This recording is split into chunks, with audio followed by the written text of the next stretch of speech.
En este miércoles de la primera semana del tiempo ordinario, la Iglesia nos invita a reflexionar en el texto de Marcos 1, 29 al 39.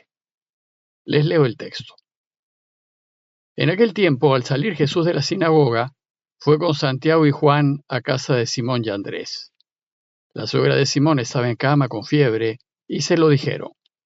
Jesús se acercó, lo cogió de la mano y la levantó. Se le pasó la fiebre y se puso a servirles. Al anochecer, cuando se puso el sol, le llevaron todos los enfermos y endemoniados. La población entera se agolpaba a la puerta y curó a muchos enfermos de diversos males y expulsó muchos demonios. Y como los demonios lo conocían, no les permitía hablar. Se levantó de madrugada, se marchó al descampado y allí se puso a orar.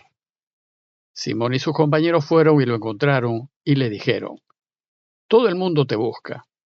Y él les respondió: «Vámonos a otra parte, a las aldeas cercanas, para predicar también allí, que para eso he salido». Y recorrió toda Galilea, predicando en las sinagogas y expulsando los demonios. El día de ayer, el evangelista Marcos nos invitó a acompañar a Jesús en un día de actividades, y comenzó a contarnos lo que solía hacer Jesús en una mañana de sábado. Hoy el texto nos cuenta lo que solía hacer en la tarde del sábado y hasta el amanecer del día siguiente. Y el relato empieza diciéndonos que, al salir Jesús de la sinagoga, se fue con Santiago y Juan a casa de Simón y Andrés. Terminadas las actividades religiosas en la sinagoga, todos volvían a sus casas a comer en familia y amigos, a celebrar y a descansar. Aquí el evangelista nos dice que Jesús se fue con los hermanos Santiago y Juan a casa de los hermanos Pedro y Andrés.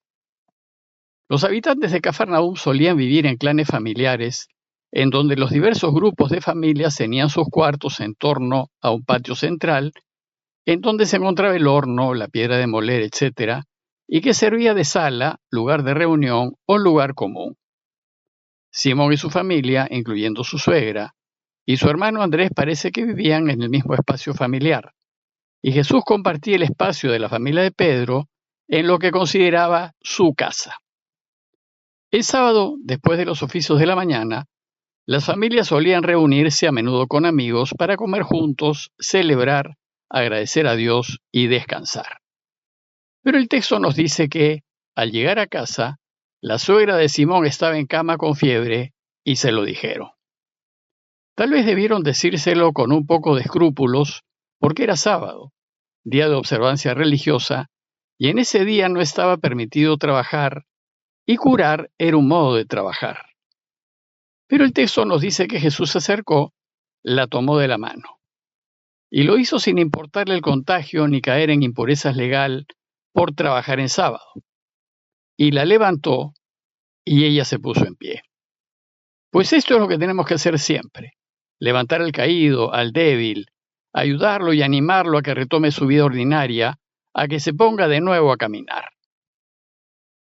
Con esta curación en sábado, Marcos nos empieza a enseñar que para Jesús, la voluntad del Padre, que todos vivamos y que vivamos sanos y felices, está por encima de toda norma, de toda ley y de toda prescripción religiosa.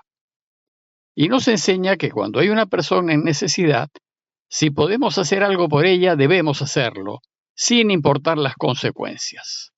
Según el texto, inmediatamente a ella se le pasó la fiebre y se puso a ayudar. El gesto de Jesús pues reanimó y curó a la mujer para que celebrase el sábado. Y así sucede cuando nos acercamos al enfermo, al débil, al caído, y lo ayudamos a caminar y a que retome su vida normal.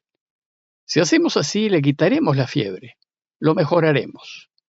Y entonces dice el texto que ella se puso a servirles.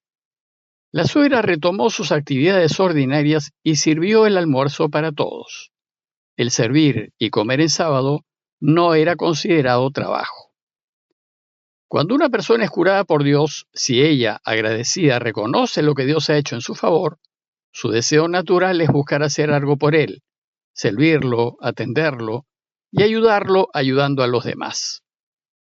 Después el texto continúa diciéndonos que al anochecer, cuando se puso el sol, le llevaron todos los enfermos y endemoniados. Este verso nos dice que Jesús retomó sus actividades al anochecer. Después de almuerzo, no hizo ninguna actividad especial porque Jesús fue un hombre religioso y respetuoso de lo que mandaba la ley, y solo se la saltaba cuando era necesario. Entonces, como Jesús fue un judío practicante, guardó el descanso del sábado y dedicó la tarde a la familia de Pedro, a la que consideraba su familia, y a los invitados. La celebración judía del sábado es muy familiar. Se canta, se conversa, se celebra, se está en familia y entre amigos, y esto por dar gloria a Dios. La mención de la puesta del sol nos indica el momento en que termina el sábado y que empieza el primer día de la semana, el domingo. Pues como saben, los judíos contaban el día de puesta de sol a puesta de sol, y el domingo ya es día laborable. Entonces, ya con el inicio del primer día de la semana, la gente puede salir y buscar a Jesús para ser curados, y Jesús ya puede trabajar con tranquilidad. Y dice el texto que le trajeron todos los enfermos y endemoniados. Pues después de enseñar, las otras actividades principales de Jesús fueron curar y exorcizar. Le trajeron a todos los que estaban mal en el pueblo. Y dice el texto, la ciudad entera estaba agolpada a la puerta. Todo Cafarnaúm, que tenía solo unas 6 cuadras cuadradas, estaba tratando de acercarse a Jesús, agolpado, haciendo presión. Y la actividad de Jesús beneficiaba a todo el mundo, y nadie se quedaba sin ser atendido. Podemos pues imaginar al pequeño pueblito de Cafarnaúm convertido en un pequeño paraíso, pues esto es lo que hará el Mesías para el mundo cuando llegue. Y esto es lo que todos podemos ya hacer si nos ponemos a ayudar a Dios a reinar. Si hacemos como Jesús, podemos convertir nuestro entorno, lo que nos rodea, en un remanso de paz y felicidad. Y dice Marcos que entonces curó a muchos enfermos de diversos males y expulsó muchos demonios, y como los demonios lo conocían, no les permitía hablar. Jesús se dedicaba a curar a quienes se encontraban física y mentalmente enfermos, a los que se encontraban mal del corazón, del fondo del alma, y a los que estaban poseídos por el mal. Por eso nos dice que expulsó a muchos demonios, pues para los judíos la enfermedad es reflejo del mal, del pecado, y para curar había que vencer al mal. Pero ¿y por qué no los dejaba hablar? Primero porque el tipo de Mesías que encarnaba Jesús no coincidía con el tipo de Mesías que esperaban sus contemporáneos. Un mesianismo de poder, de fuerza, de gloria y de derrotar a sus enemigos con violencia. El mesianismo de Jesús, de servicio, de entrega, de ayudar sin esperar recompensa, de dar la vida, es todo lo contrario a lo que buscaban los poderosos del mundo. Pero esto solo lo comprenderá la Iglesia después de su muerte y resurrección. Y segundo, porque el enemigo siempre va a querer desviar a Jesús de su misión y lo va a tentar a buscar la fama y el éxito personal por encima de la voluntad de su Padre. Y Jesús lucha contra esta tentación, pidiendo silencio, discreción, pasando desapercibido, desapareciendo. Luego de toda esa intensa actividad de esa noche, Marcos nos dice que al día siguiente se levantó de madrugada, se marchó al descampado y allí se puso a orar. Los evangelios nos muestran a Jesús constantemente en oración. Orar era para Jesús de una necesidad vital. Era como su alimento, lo que le daba fuerza, claridad, sentido y direccionalidad a su vida. Oraba porque necesitaba sentir la presencia constante de su Padre. Y en la oración confirmaba que estaba haciendo la voluntad del Padre. ¿Qué es lo que más quería Jesús? Porque lo amaba profundamente. Orar fue una arraigada costumbre de Jesús que probablemente adquirió desde muy joven, pues los hábitos que más perduran son los que se adquieren más temprano en la vida.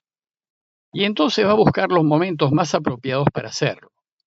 A veces oraba durante la noche o a veces, como en este caso, de madrugada o cuando aún estaba muy oscuro.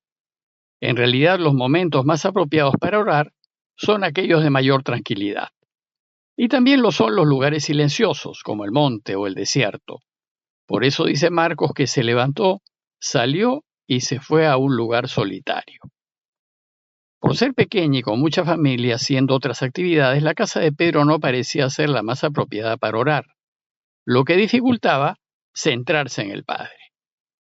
El texto termina diciéndonos que Simón y sus compañeros fueron a buscarlo y al encontrarlo le dijeron: «Todo el mundo te busca». Y él les respondió: «Vámonos a otra parte, a las aldeas cercanas, para predicar también allí, que para eso he salido». Y así recorrió toda Galilea, predicando en las sinagogas y expulsando los demonios. Todos lo buscaban, pues el mundo está lleno de gente necesitada de ayuda y todos están necesitados de Dios. Pero el trabajo recién empieza y hay mucho que hacer. Ya los de Cafarnaúm han recibido la noticia y ahora hay que anunciarla a los que todavía no la conocen, para que también allí predique, pues para eso ha salido. La misión de Jesús fue predicar el reinado de Dios. Y predicar es propagar o extender una doctrina, anunciarla para que sea conocida. Y a esto se dedicará Jesús, a anunciar que su Padre va a reinar para que el mundo sea mejor. Como conclusión, los invito a preguntarnos. Primero, ¿qué tan importante es la oración para nosotros? ¿Es una necesidad que no podemos dejar? ¿Buscamos hacerla todos los días? ¿Buscamos momentos y lugares apropiados? Y segundo, ¿qué podemos hacer y cómo podemos ayudar a sanar el cuerpo y el alma? Parroquia de Fátima, Miraflores, Lima.